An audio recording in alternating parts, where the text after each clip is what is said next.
wassalamu ala rasulillah Sayyidina Muhammad ibn Abdillah wa ala alihi wa sahbihi wa mawalah wala haula wala quwata illa billah amma ba'd.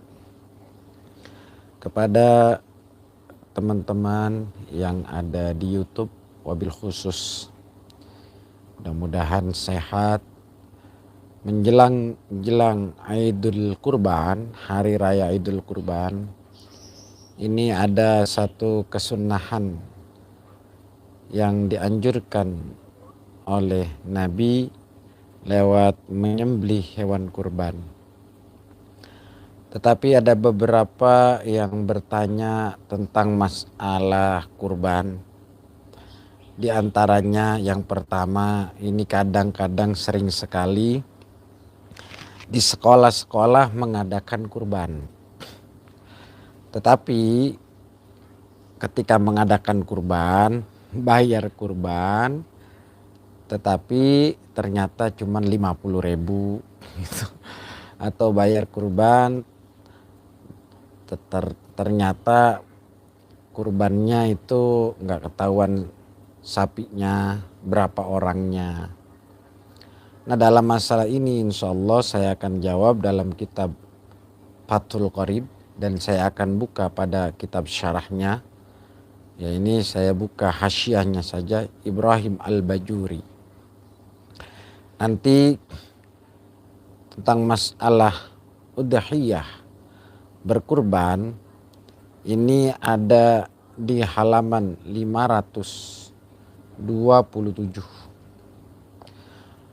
Pertanyaannya gini, bolehkah berkurban patungan untuk membeli sapi yang diadakan di sekolah-sekolah itu dengan uang patungan 50.000, kemudian sudahkah kita dianggap berkurban?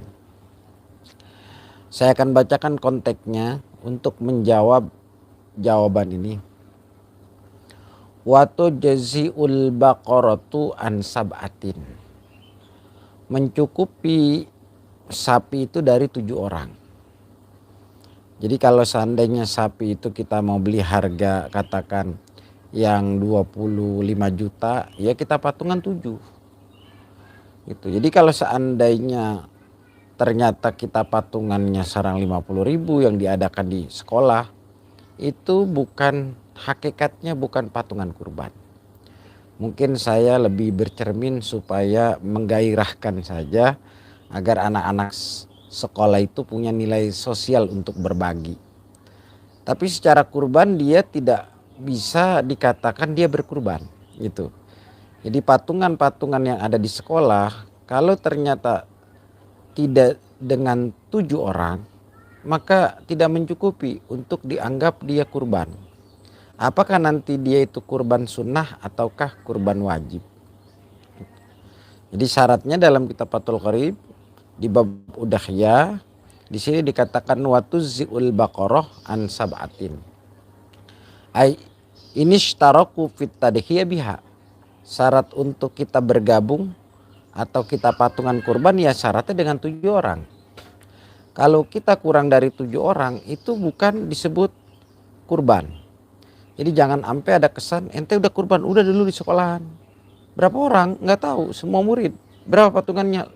Sarang 50.000. Ya belum kurban namanya gitu. Ya mungkin saya hanya bisa mengatakan ya di sekolah-sekolah hanya supaya siswa itu melatih dirinya untuk berkorban gitu. Ya minimal kalau dia nggak berkorban hewan ya berkorban perasaan lah. Perasaan orang-orang yang kagak bisa makan hewan kurban. Jadi sekali lagi bahwa dalam istilah patungan kurban tidak bisa patungannya kurang dari 7.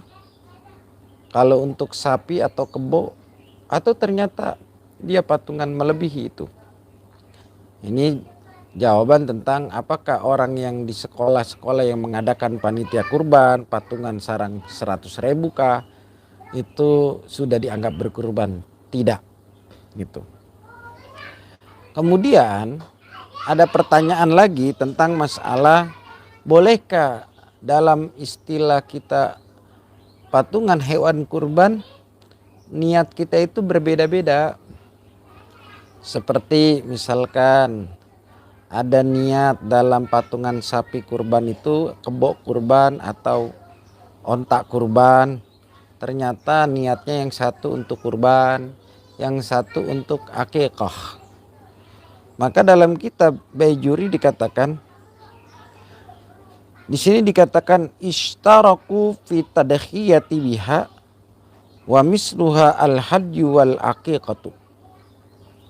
Jadi patungan pada masalah kurban itu boleh dengan sapikah, dengan kebokkah atau dengan ontakah, itu dengan niat yang berbeda-beda. Dikatakan di sini sawaun ittafaqu fi nau'il qurbati am ikhtalafu fi kama idza qasada ba'duhum at-tadhiyata wa ba'duhum al-hadya wa ba'duhum al-aqiqata. Apakah orang itu sebagian dia punya niat akikoh sapi 7 orang, katakan si A niatnya kurban, si B niatnya akikoh gitu. Itu jadi silakan saja niat berbeda-beda. Yang satu lagi saya buat makan saja lah, nggak jadi masalah gitu. Sekalipun kalau kata orang misalkan ya akikoh Abdullah dengan kambing, iya betul akikoh dengan kambing. Tapi akikoh dengan sapi ya boleh, karena patungan 7 orang dengan niat yang berbeda-beda. Di sana satu sapi itu ada niat kurban, satu sapi itu ada niat akikoh, silahkan. Maka kalau lihat dari konteks ini berarti ada sebuah cerminan, jangan sampai ada kata-kata gini, kira-kira abdolan kurban dulu apa abdolan akikoh? Ya kalau kita mau ngomong utama dari harinya ya utaman udhiyah kurban, karena memang kurban itu tidak ada di hari-hari selain Idul Adha, itu saja. Tapi kalaupun kita mau akikoh di sana ya nggak jadi masalah. Jangan ada kesan bahwa ini kambing apa, ini kambing akikoh, oh udah potong aja sekarang ya, gitu. Ya nggak mau orangnya misalkan besok aja sekalian biar rame, nggak jadi masalah. Jadi boleh patungan satu sapi dengan niat berbeda-beda, hatta kita niat akikoh di sapi kurban, gitu. Itu tidak jadi masalah. Nah keterangan ini ada dalam kitab Baijuri jilid 2 pada bab udhiyah di halaman 527. Sampai bila mana kita ternyata pengen kurban tapi kita nggak punya, maka ada pertanyaan, bolehkah kita kurban dengan ayam? Di sini kita dibolehkan kalau kita orang miskin kurban masih dengan ayam. Itu. Kita pengen dapat pahala kurban di hari raya Idul Adha, kita boleh berkurban dengan ayam. Saya bacakan konteksnya. Wa ibni Abbasin annahu yakfi iraqatud dam walau min dujajin au auzin. Dan dari Ibnu Abbas cukup mengalirkan darah saja sekalipun dari ayam gitu. Maka wa kana syekhuna rahimahullah ya'murul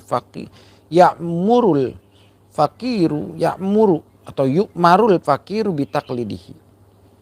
Dan ada syekhuna atau ya'murul fakira, mereka memerintahkan kepada orang fakir bitaklid dengan mentaklid Ibnu Abbas. Terus wa yuqasu al-udhiyah al-aqiqah, dikias juga kurban itu dengan akikah. Artinya kalau kita punya anak tiba-tiba kita nggak punya duit, ya udah supaya dapat sunnah akikah di hari ke-7 atau di hari ganjil di hari ke-15 kita potongin aja ayam niat akikah. Tapi dengan syarat kalau kita fakir.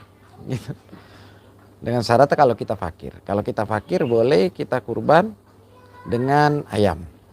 Makanya kalau besok ternyata Idul Kurban kita nggak bisa kuat beli kambing, nggak bisa kuat beli apa, kebo, ya kita min jumlatil fuqara, kita orang fakir, maka kita boleh dengan ayam. Silakan kita bertaklid kepada pendapat Ibnu Abbas supaya kita dapat kesunan kurban. Nah, jadi masalah kurban yang nomor pertama bahwa kurban dengan cara patungan itu hanya 7 orang. Kurban-kurban yang di sekolah yang hanya 50.000, 100.000 itu tidak dapat pahala kurban. Gitu. Yang kedua, bahwa kurban kita wabil khusus boleh dengan niat yang berbeda-beda. Satu sapi niat akeko, niat kurban, niat makan, silakan. Kalau nggak punya untuk berkurban, tidak bisa kuat beli kambing, tidak bisa kuat beli sapi, maka kita masih sunnah untuk berkurban. Kita mengikut kepada pendapat Ibnu Abbas, yaitu dengan ayam kita niatin berkurban. Mudah-mudahan ini manfaat. Hadanallah wa iyyakum ajmain. Assalamualaikum warahmatullahi wabarakatuh.